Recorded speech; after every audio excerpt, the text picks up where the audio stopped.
Descobrint Collserola, amb Sergi Garcia i Per Andreu Geriot.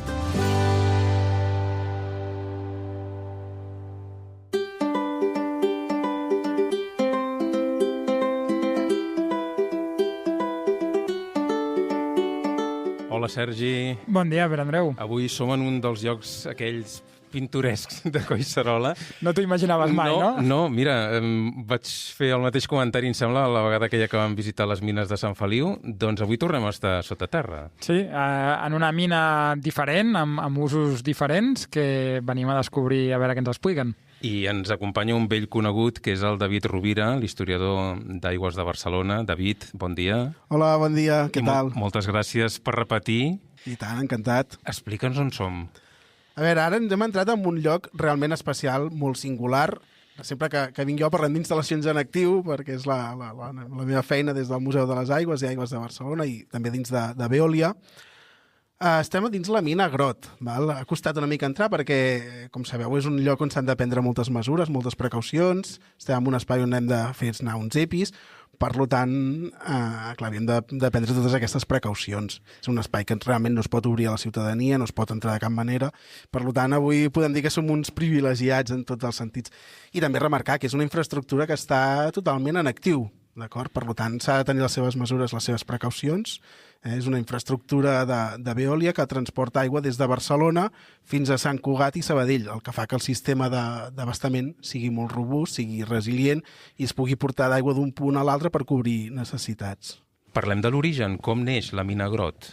Doncs la mina Grot és una infraestructura hidràulica, és coneguda per altres coses, però sobretot és una infraestructura hidràulica planificada a mitjans del segle XIX, materialitzada uns anys més endavant, cap al 1860-65, i la finalitat era molt senzilla. Després ja anirem, veurem el pantà de Vallvidrera, però era transportar aigua des del pantà de Vallvidrera cap a Sarrià, travessant Collserola pel mig. És una infraestructura que, si no m'equivoco, fa més d'1 quilòmetre de llarg. I tant, i sobrat, jo que diria 1 quilòmetre, 200 metres, una cosa així. I aquesta va ser l'opció més fàcil o millor opció que van trobar per portar aigua fins a Sarrià?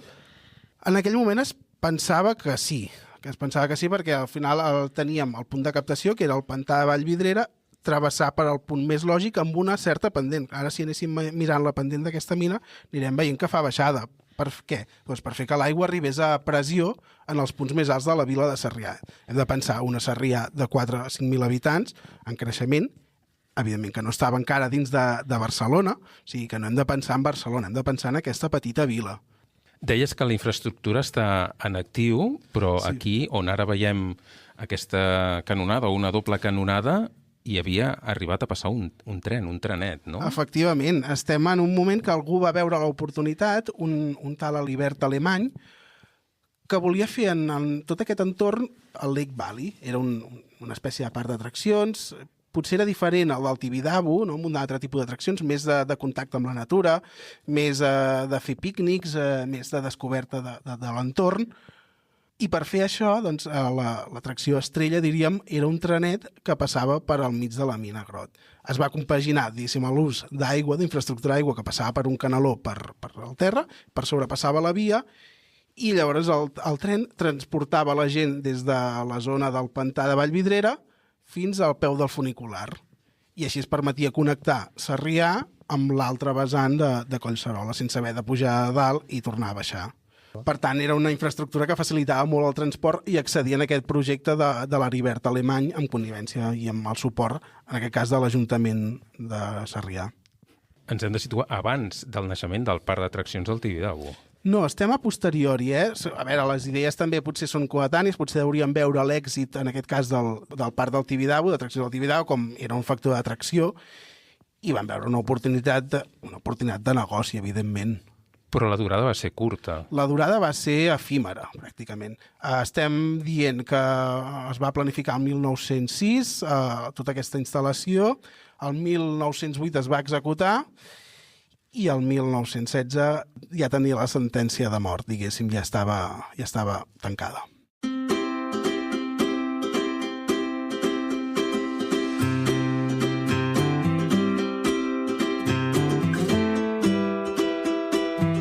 Descobrint Collserola, un podcast, Quilòmetre Zero, amb Sergi Garcia i Pere Andreu Jariot.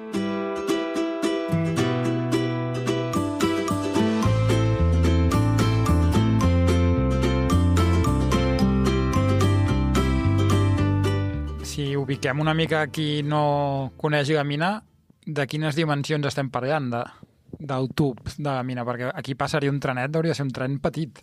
Era un trenet petit d'un sol vagó. Té moltes singularitats. Aquest trenet, pels historiadors del transport, és un tema que els interessa molt perquè és el primer tren electrificat, diguéssim, de tot Espanya. En aquell moment, el que primava era el carbó, encara anava amb força del vapor, i aquest va ser el primer que va anar electrificat. En certa manera, hi havia com un debat de si això es considerava una atracció o es considerava ja un tren de transport de passatgers a nivell de metro, per dir-ho d'alguna manera. Passava per sota terra.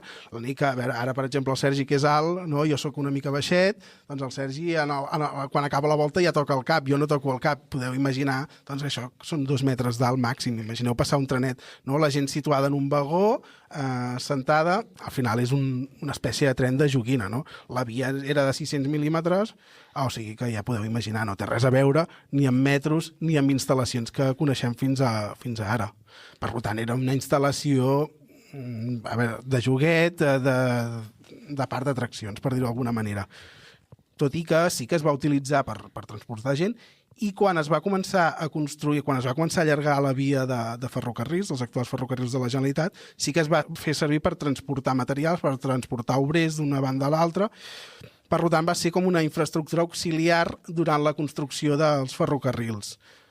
Una vegada els ferrocarrils van entrar en funcionament, realment això no tenia cap sentit de ser. El fet que just aquí al costat hi hagi el parc d'atraccions del Tibidabo i naixés aquesta infraestructura o aquesta atracció, millor dit, això va, entenc, generar una certa rivalitat entre els uns i els altres, no? Sí, i tant.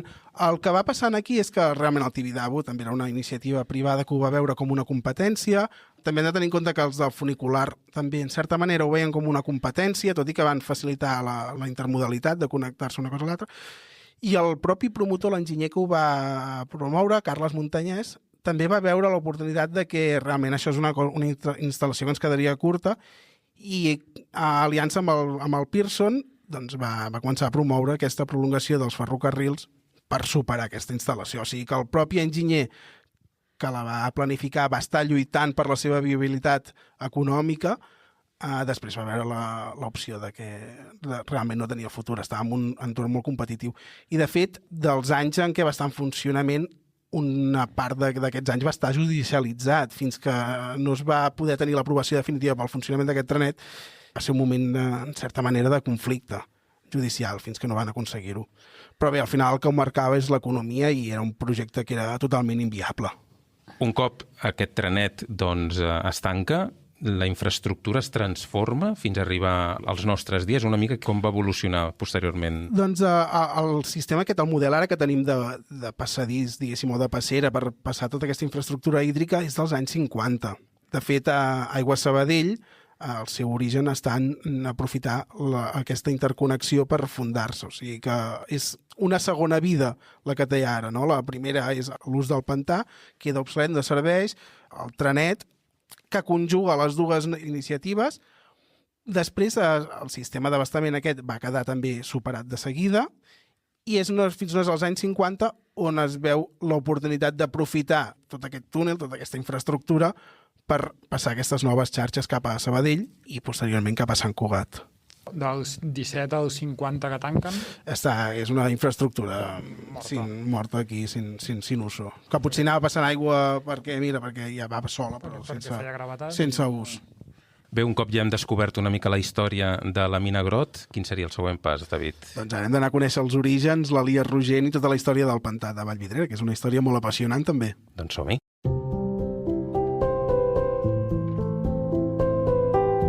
info@descobrimcoixarola.cat.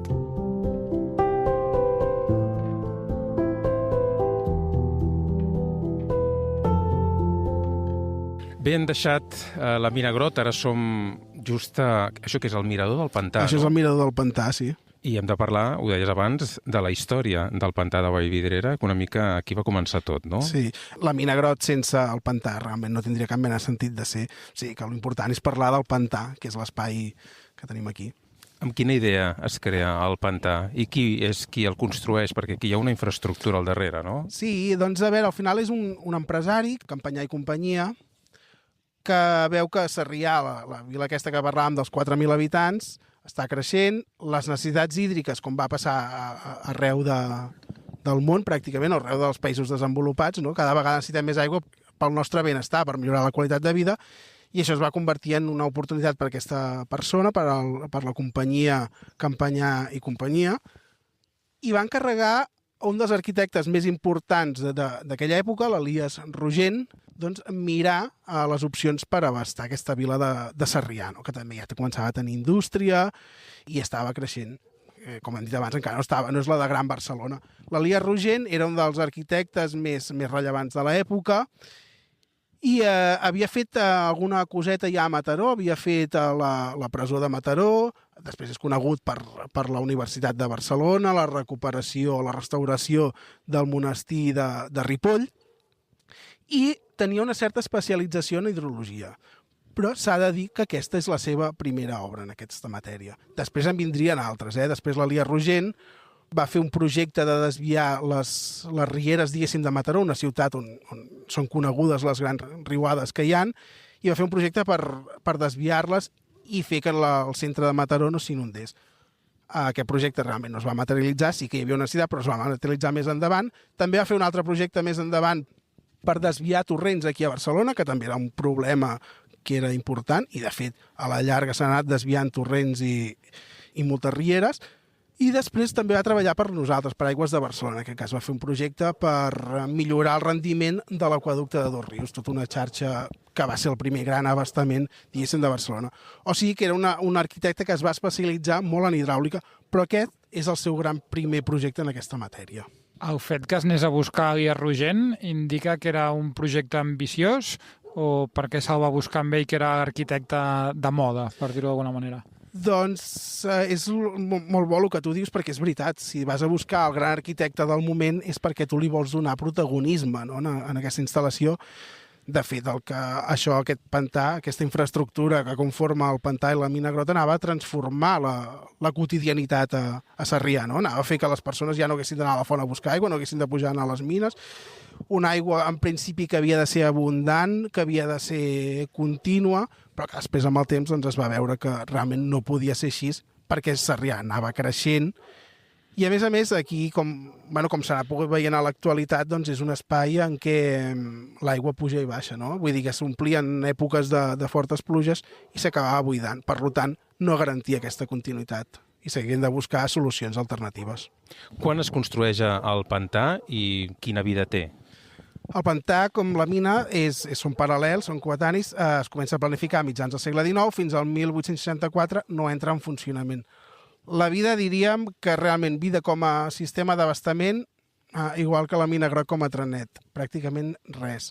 Val? De seguida van venir alternatives, una que es bombejava aigua des de l'aqüífer del Llobregat, que es bombejava a través d'una empresa que alguna vegada n'hem parlat, de l'empresa concessionària d'aigües subterrànies del riu Llobregat, que també va veure l'oportunitat d'abastar Sarrià, i un cop va entrar en funcionament aquest sistema, que agafava aigua de l'aqüífer, la bombejava i la deixava anar cap a Sarrià i les zones altes de Barcelona, realment això no tenia cap mena de sentit perquè no hi podia competir de cap manera. No? Aquest nou sistema t'oferia continuïtat, que és lo important, i una aigua de major qualitat. No?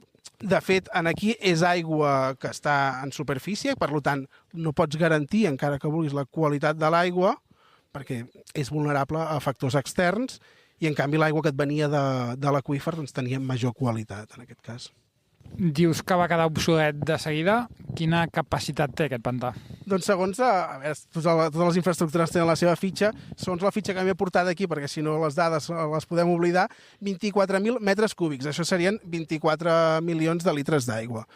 Si ho projectem a l'actualitat, això és una anècdota. Per exemple, si algun dia em veniu a veure allà al Museu de les Aigües, hi ha un dipòsit que no és molt gran, però que ja són 15 milions de litres, vull dir que és aigua per entrar i sortir, que no és important. Per tant, és una aigua molt, molt anecdòtica, pràcticament, que en certa manera ja no es va contemplar, no es va fer la dimensió correcta de la necessitat, ni sobretot del potencial de creixement de la vida de Sarrià. O sigui que no, era per solucionar un problema puntual. De fet, l'origen era aquí hi havia una base, una presa prèvia, que es feia servir per usos agrícoles per regar aquí els horts que hi havia per aquí. I l'Elies Rogent reaprofita aquesta instal·lació.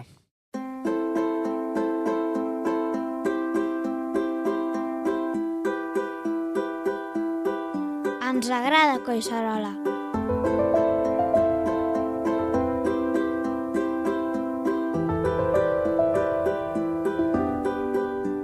Realment és una infraestructura important, la més important segurament que va fer Elies Rogent, no? Sí, és de les més... no és la més coneguda, però sí que és molt simbòlica, no? Al final, Elies Rogent no va fer una infraestructura hídrica, sinó que podríem dir, en certa manera, que va regalar, podríem dir així, va regalar un espai diferencial a Barcelona, no? Jo com a historiador m'agrada molt mirar, no, les persones que han passat, els arquitectes, la morfologia del lloc, però fa uns dies vaig fer una visita al Museu de les Aigües amb una persona que em va ajudar a mirar diferent, no, les instal·lacions. Diu, cada lloc, cada espai especial, i té una miqueta de l'energia de cada de les persones que aquí. Aquesta persona és molt inspiradora, li tinc una gran estima, l'estimo molt. Ostres, em va canviar una mica la perspectiva. Una visió molt inspiradora, no?, d'aquestes que admires i acabes fent-li cas. Em diu, realment, cada un té les seves ànimes, no?, en certa manera. I aquí, en aquest espai, hi ha moltes ànimes, jo diria. Molta gent que això forma part del seu paisatge vital. Molta gent que ha vingut a passejar. Molta gent que potser ha vingut aquí a passejar, s'ha enamorat. Molta gent que ha vingut a trobar-se amb la natura, a trobar-se amb ell mateix aquí. I és el regal, crec, immaterial que l'Elies Rogent va acabar fent a la ciutat de Barcelona. Per mi és més important fins i tot que la Universitat de Barcelona, que és la seva gran obra, no?, perquè és un espai que és brutal actualment. Després entrem a la part de que és un ecosistema que també cal cuidar, que hi ha totes les seves espècies i que cal conservar com a tal, com a espai de biodiversitat. Ha canviat molt? És a dir, el projecte d'Elies Rogent i el que estem veient ara són semblants? Ha canviat, s'ha anat, diguéssim, que des del Consorci, del Parc de Collserola, des de les administracions, s'ha anat treballant per donar aquest segon ús, no?, per aquesta segona vida que realment és molt, molt important. Què han fet? Doncs, per exemple, només que mirem a la presa ja veiem que hi ha una passera per passar amb seguretat, no? Hi ha fotos històriques que es veuen cavalls passant per sobre, per tota la coronació d'aquesta presa, que per cert, ho hem dit, té 16 metres d'alt, 50 de llargada, que sempre és per agafar proporcions. Evidentment, si algú té les dades d'una presa, pantà de Sau, Susqueda, etc, no té absolutament res a veure, que ningú vingui aquí a trobar aquests grans pantans, però sí que s'ha anat intervenint aquesta passera per adequar-ho, i de fet, un dels problemes estructurals que tenia aquesta presa era que l'aigua s'infiltrava cap baix, o sigui, tenia molt poc rendiment, es perdia de seguida aquesta aigua, per tant, estava mal planificada, realment. Per garantir aquest ús com a espai de biodiversitat, el que es va fer és fer tot un llit en el llit del riu, es va impermeabilitzar, i s'ha ficat un sistema de reaprofitament d'aigües que venen d'aquestes mines de Collserola que tenim aquí a l'entorn, no? Originalment es pensava que l'aigua vindria per les escorrenties i l'acabaria omplint. S'ha un sistema forçat per fer que aquí sempre hi hagi aigua. De fet, ara mateix no està al 100%, potser perquè s'ha decidit regular per algun motiu o altre, però bé, sempre hi trobem aigua. Fins i tot en els pitjors anys d'aquesta última sequera o del 2008, aquí hi ha hagut aigua. Si es perdés l'aigua, doncs es perdria tot aquest espai de biodiversitat ja més que centenari que ens va regalar el Rogent. Sempre m'agrada dir-ho, això.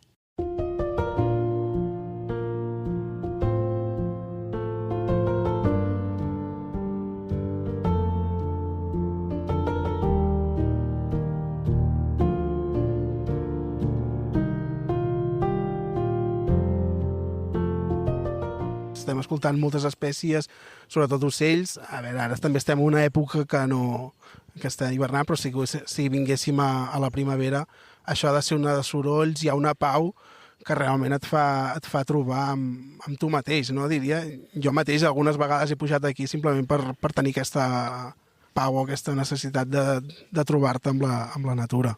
De fet, no sentim els cotxes de fons no, Sergi? Vull dir que és un espai bastant aïllat del que és el brugit dels cotxes que pugen i baixen per la carretera, no? Sí, ara sentíem un pica-soques per aquí, i sí que tenim algunes vivendes just a sobre el pantà, però, com dieu, és una zona molt tranquil·la, no passen cotxes, és un racó una mica el que ens explicava, venir aquí, buscar tranquil·litat, a passar una estona agradable, tranquil·la, que hauríem de donar les gràcies a l'Elias Rogent.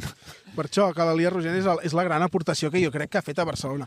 I jo crec que la gran sort d'aquest espai és que no és conegut ni per turistes ni per ningú, sinó per la gent que realment en aquest cas estima la muntanya.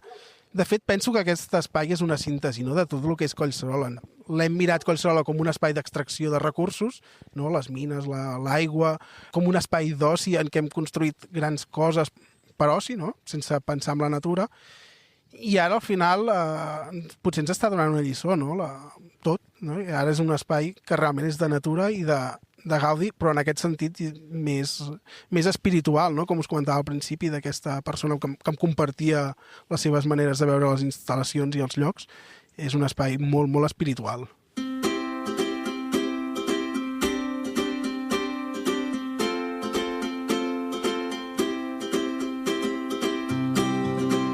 Doncs, Sergi, arribem al final. La visita a la Mina Grot ha estat espectacular i també era obligat, si parlàvem de la Mina Grot, parlar del pantà. Així que, bé, és un capítol que teníem pendent i que podem posar una creu, no?, en el pantà de Vallvidrera, perquè si parlem de Collserola hem de parlar, sí o sí, del pantà de Vallvidrera, oi?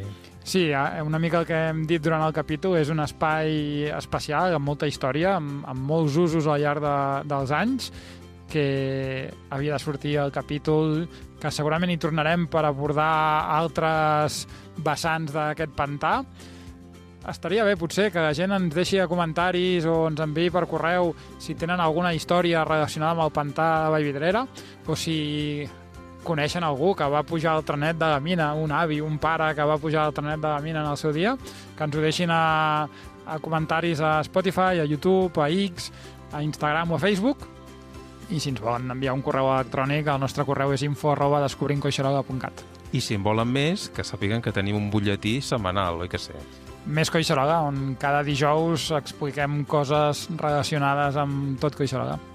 Doncs, David Rovira, sempre és un plaer parlar amb tu, n'aprenem molt. Home, jo també n'aprenc. I la veritat és que ara, just en el trajecte entre la Mina Grot i el pantà, ja ens avançaves que et venia molt de gust de parlar d'un altre tema, oi? Sí, al final, a veure, jo sóc especialista en patrimoni industrial, història industrial i història de l'aigua, i al final també Collserola va servir per realment un dels grans llocs de trobada, és la carretera de les aigües, que crec que hi hem de fer un zoom, i també coses que potser la gent passejant per Collserola es troba, que són els aqüeductes, que també formen part de la història nostra d'aigües de Barcelona, que crec que també tenen el seu relat i la seva importància. I també té a veure amb Elias Rogent en alguna part. Doncs ens ho apuntem. Moltes gràcies, David. A vosaltres. I fins la propera. Fins la propera. I vostè i jo, Sergi, ens trobem aviat. Ens veiem aviat, Pere Andreu.